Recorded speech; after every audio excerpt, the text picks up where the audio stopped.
was like, yes. Wow. So that was pretty huge so early on for me. And that led to...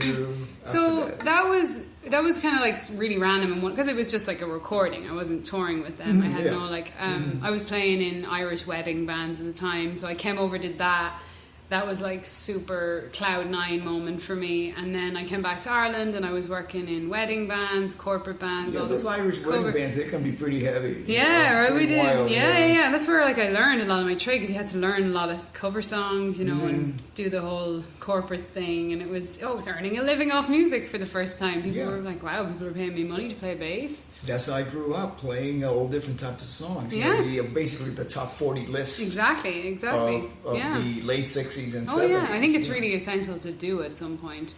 I think it's better rounded for anybody who is going to begin, you know, starting to learn all different styles. You know, I mean, totally. The norm nowadays is for musicians to join tribute bands. Yeah. So you're basically devoting your whole life to one sound or style. To one style. Yeah. To one band. And does not make you a well-rounded musician. Or just studying one genre, which is impressive if someone, you know, obviously goes and gets a master's in Latin or jazz or whatever. But yeah, I feel the same as you. I think that it's more grounding, and you're going to become a more wholesome, like if you want to do what we do, it's like session players, because you have to wear different hats essentially. Oh my God, yeah. When did you start actually doing sessions where you show up and read a chart? So anyway, when I finished the little music course in my hometown, I had no real intentions to go and study, and it was kind of funny. I did an audition for a little jazz college in Ireland. That's like an affiliate of Berkeley, with a really small section in Dublin.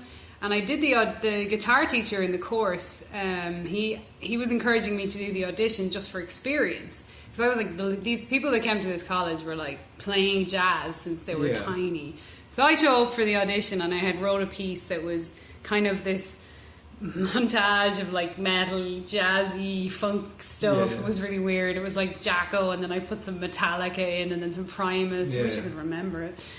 And I played the piece, and I did like a rhythm repetition thing, and you know, ear training and whatever. And I was literally doing the audition for experience, and they called me the next day and they were like, we'd like you to come to the college. And I was like, oh shit, this is a jazz college. So anyway, I went for 1 year, which was good, because I just want to play. I just want to be out there. I'm not very studious. Like I like to be active. I prefer to be touring and in the studio. I'm not really good with like going to study for 9 hours a day. Yeah, to me, there's such a thing as spending too much time in school. Totally.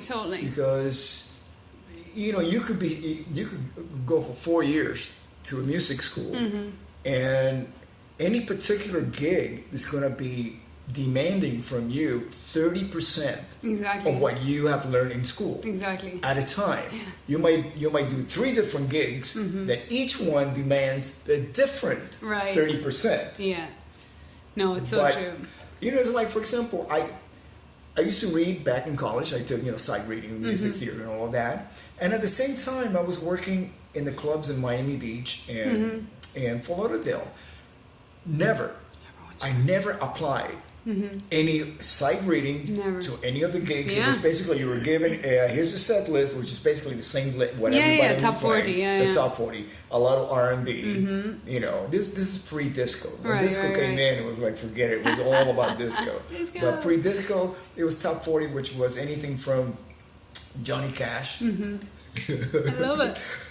To Janis Joplin, to Fabulous. Deep Purple, Smoke Variety. Water, A Boy Named Sue. Oh, I love it. Whatever happened to be, You Having My Baby. Yeah, and you're going home and you're learning it by ear. Yeah, well, you just drop the record. Of course, you know, from being educated, you know, music, getting my music education. It helped me sort things out quicker. Chord changes. Okay, this sounds like, you know, this is this type of part pattern, whatever. And they're playing this, you know, which is different than if I didn't have that knowledge, you know. But the thing of being given a chart live, here, play this. Never. No, forget it. Yeah. And once you put together a rock band, forget about that. Yeah, it would be really interesting to get a call for a rock gig and be like, I'll send you the charts tomorrow. Yeah. What? Yeah, it's exactly, funny yeah. because it's the same thing. Like I did that 1 year there, but I was lucky because when I did that college, they were basically transitioning into becoming an affiliate with Berkeley. So the year I did was the last year where you could do 1 year PMTC. So it was like dipping your toe in to see if you liked. So it was more world music and some jazz. And I spent the year playing with musicians from all over the world that were miles ahead of me. I was like a beginner almost going in there. It was terrifying. And I sit down on day one and they put charts in front of you. I couldn't read anything. I was like, oh God, I gotta learn. So I could understand chord progressions somewhat. But I really had to jump in the deep end in that college, so it pushed me. But all the while in there, I'd already started to work a little more with a lot of bands in Ireland. So I always follow my gut, and my gut was just basically telling me, go gig. And some of the teachers were telling me, no, stay and study. And I was kind of like this push-pull. Because it was sweet, and they were like, you know, the potential. I think I was the first female bass player in the college, and it was a small college, and it's got a great reputation, and blah, blah, blah. But I was just like, I just want to get out there and gig. I just knew I'm a performer. Of like course. That's what it is for me. I don't want to. I admire and I do still do like enough practice to obviously keep up in between tours, but I can't sit in a room and practice scales for 9 hours because I want to get out and perform. Yeah. For me, that's where the practice is. It's on stage. I mean, and I'm sure that you're going through the same thing as I do, which is you have the option to actually study music as much as you want nowadays, but also you have gigs. Yeah. And there's a certain discipline to the gig. Oh my God, to learn all these sets. Well, not only do you have to learn it, but you have to be disciplined of not to deviate and start like, I just learned this new,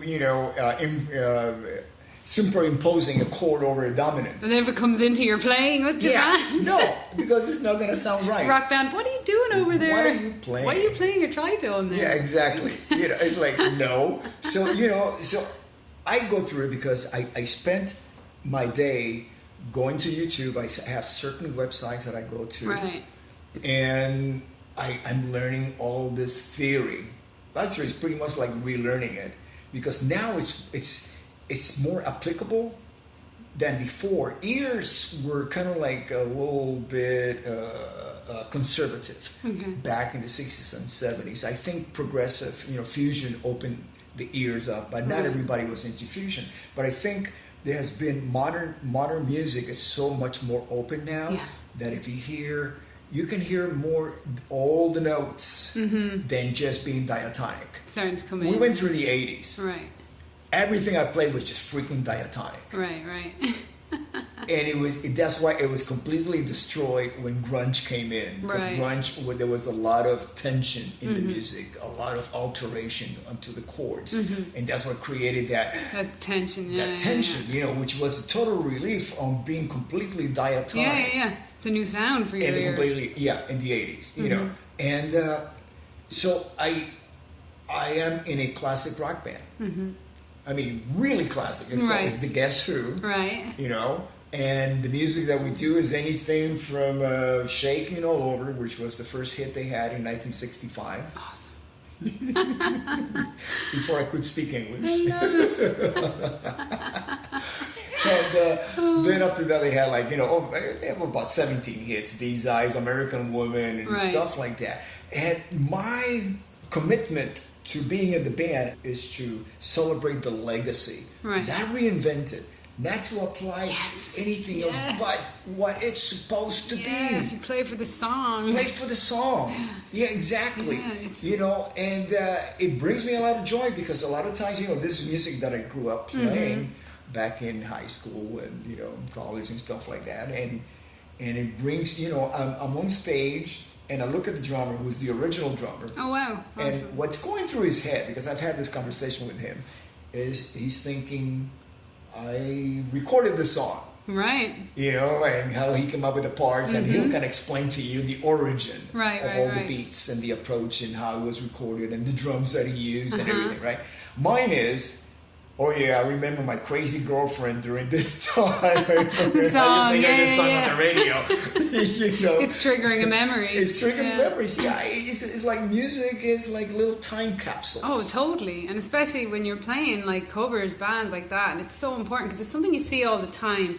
Iconic songs and musicians overplaying or putting their own spin. I know. fair enough if you're doing a version of with a band, know. but it's like if you're playing a homage to a bassist with Yes. such an iconic part, you want Yes. to play for Yes. especially when you're doing a big tribute. You know, especially back then, where there was a musical hierarchy, and by that I mean, you know, a composer writes a song. Mm-hmm. You know, usually somebody in the band.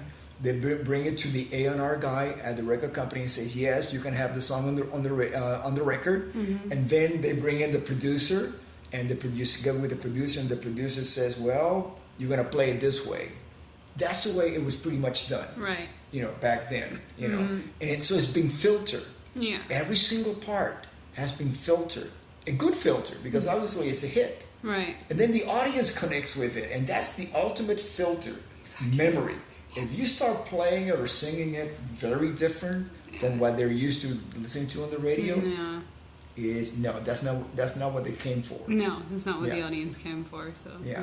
you're not doing the song its justice. How did you approach the Dee Snider Twisted Sister song? Well, that was super fun for me because I had just toured for a year and a half with a really pop R&B artist, and I was in that pop realm, and it was kind of, in the background, and it was very sort of straight, super fun gig, really, really fun gig. But I was coming out, I had that gig before that was quite pop and R&B, and then I got the call about the D thing, and I was like, I knew the hits, but I didn't grow up listening to Twisted, so I wasn't, because our top 40, the other side of the world, is very different than the top 40 here, so obviously I was familiar with, like, We're Not Gonna Take It. Yeah. I had heard I Wanna Rock, but I didn't really know who Dee was or who Twisted were, which is really funny, and we still talk about that. It's like, sorry dude, who are you?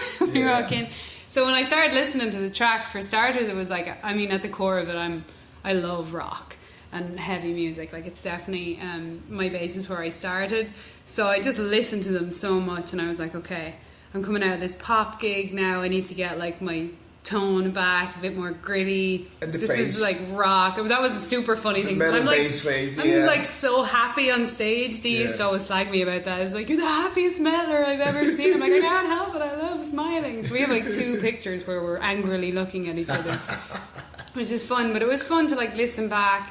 I always get like really good headphones and just put them on, and before I even attempt to learn a set, I listen to it several times, like for a couple of days, so it's like ingrained in you. And then when you pick up your instrument, this is what I tell students all the time, you're gonna recognize your mistakes a lot quicker because you're so familiar with it. Yes. So I just really listened to it a lot and went way back, watched the videos, kind of got an understanding of how they were like a rebel band. You know, they were like, you know, these are just like rebellion songs essentially. So it was really, really fun. And then to just get in and rock out after being in the pop realm for a while, because I enjoy playing across all the genres, but there's nothing like going out and letting your hair down and like rocking out to, you know, I Wanna Rock or Burn in Hell, or watching a giant audience bounce up and down for We're Not Gonna Take It. So yeah, it was more just kind of getting back into, okay, I'm going to need a little bit more overdrive and some distortion, and not be afraid to crank up on this gig, because I was obviously in a bit more stripped back pop situation before that.